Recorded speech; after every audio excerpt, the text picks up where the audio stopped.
What's up, nerds? Today we're going to be diving into a weird sci-fi world that's only recently been uncovered. This world involves cloning, Frankenstein-like combinations of different species, and all-female populations of parents. This world, however, isn't in fact science fiction. This is the world of unisexual polyploidy in salamanders, and it is throwing a wrench in the gears of everything we understand about how species function.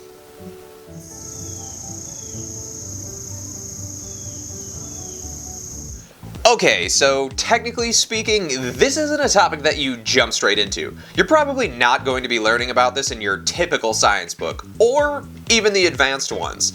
So before we get too far ahead of ourselves, let's supply us with some background knowledge.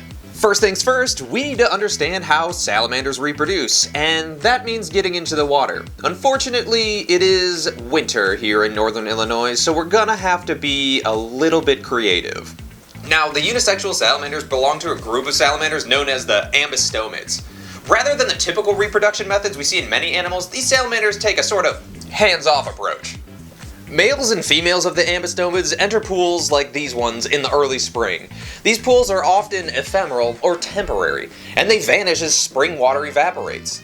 Males swim through these pools and place spermatophores, which are just like little DNA packets, across the bottom. The females then come by and pick up these packets and use them to fertilize their eggs. Eggs are laid externally and then hatch into a gilled larval stage, which most of the time develops into a fully terrestrial salamander shortly after. One really interesting thing about these vernal pools is that they can't have a single fish in them at all. If any fish are present, they will eat the entire population of eggs and young, which is probably why the salamanders choose these temporary pools, which are significantly less likely to contain any fish. So, what's the difference between polyploid and typical ambistomid salamanders? Well, to understand this, first we need to break down the complex name Polyploid unisexual salamanders. Polyploid basically means that these salamanders have more than two sets of chromosomes. Humans, for example, we're diploid organisms. The prefix di meaning two. Sperm and egg cells are typically haploid organisms, meaning that they contain just a singular set of chromosomes. Okay, whoa. You're gonna need to back up for a moment.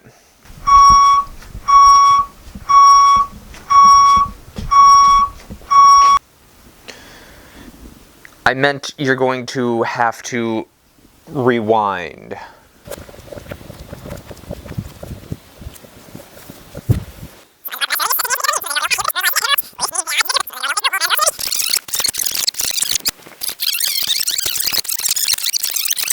Well, the answer lies within a term known as convergent evolution.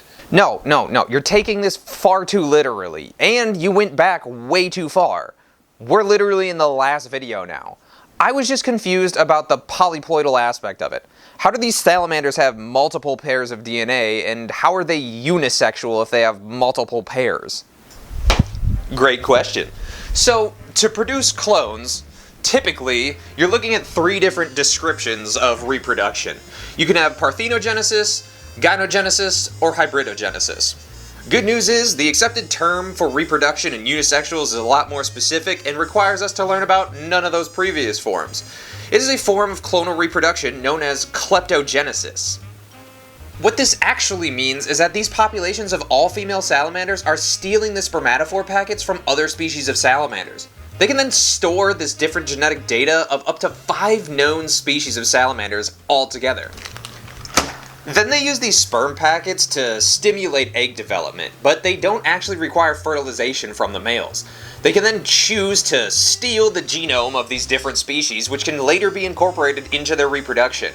This leads to offspring with triploid, tetraploid, or even pentaploid genes.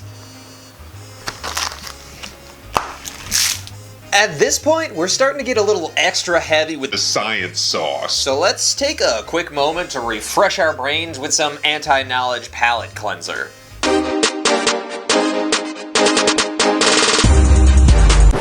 No, wait. No. I said palate cleanser. I don't want to destroy everyone's brain cells entirely.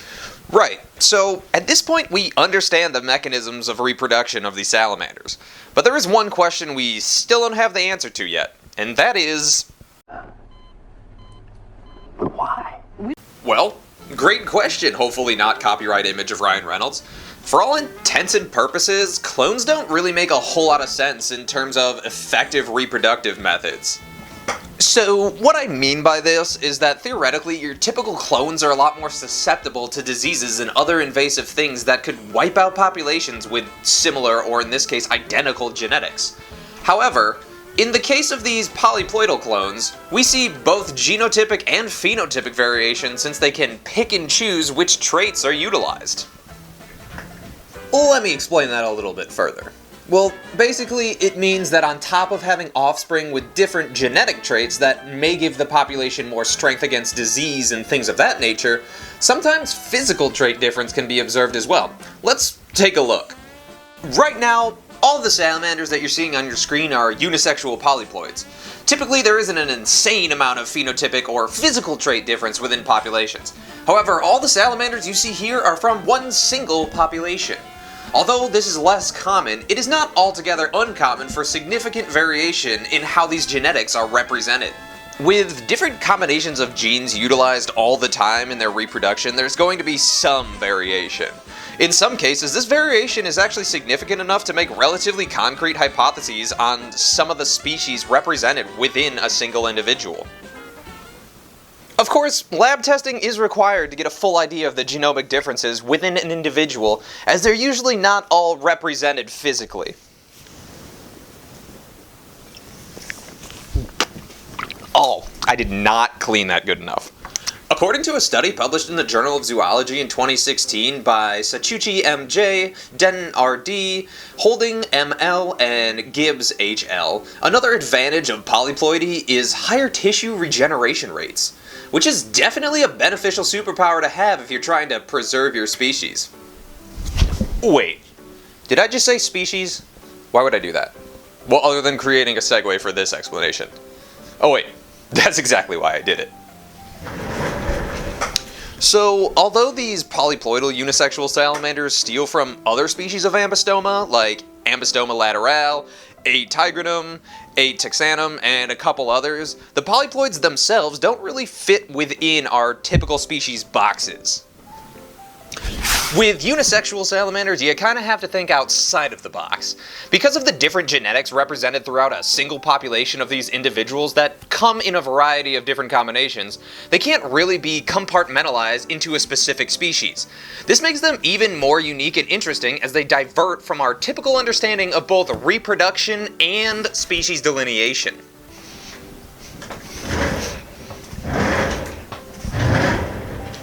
Had to move my chair for that last bit. That's about all you guys need to know on the basics of unisexual polyploidal salamanders, but just know that the information presented here is done in a way that makes it more attainable for everyone. In doing so, some information is simplified in a way that may represent it in a manner that is not fully encompassing the full complexity of the topic. Perfect. As always, I encourage you to read the cited sources in the description of this video and to reach out with any questions or corrections you may have. Well, that's all I have for you today. Remember, keep asking questions, keep learning, and of course, stay smart. See you next time.